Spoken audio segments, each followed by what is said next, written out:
अगर आप बिहार के विकास के आंकड़ों को ध्यान से देखेंगे तो आपको पता चलेगा कि 1965 तक बिहार देश का बीमारू राज्य नहीं था। बिहार देश के 10 सबसे बेहतर राज्यों में था। उस समय जो देश की आर्थिक सामाजिक हालात थे उसमें बिहार की स्थिति भी खराब थी, लेकिन देश के दूसरे राज्यों के मुकाबले हम लोग पीछे नहीं थे। 65 के बाद से जो गिरावट शुरू हुई है वो रुकने का नाम नहीं है। उसमें एक थोड़ा सा छोटा सा पॉज 2005 से 2010 के कालखंड में दिखा तो नीतीश कुमार एनडीए की सरकार बनी, लेकिन वो क्षणिक था।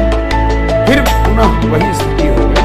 कई लोगों को लगता है कि बिहार गरीब बदहाल इसलिए कि लालू जी देश को बर्बाद कर दिया। मैं आपको आंकड़ों से बता रहा हूँ, 1990 में लालू जी जब मुख्यमंत्री बने, 1990 में ही देश का सबसे गरीब और पिछड़ा राज्य था। 15 साल लालू जी का राज चला, जिसको लोग पिछड़ा तक और बढ़ 2005 में जब मुख्यमंत्री बने तो देश का सबसे गरीब पिछड़ा निरंतर लाइन वाला राज्य था।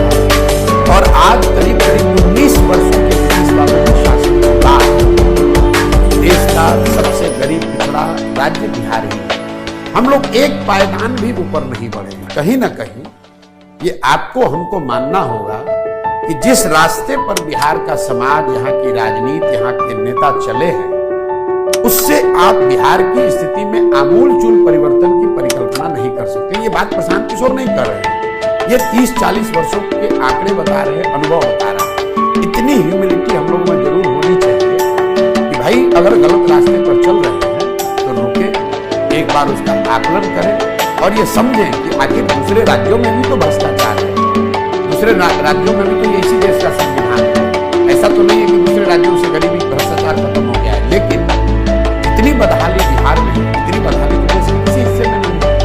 तो कहीं ना कहीं ये सोच बिहार के जनमानस में आनी चाहिए और उस सोच के आधार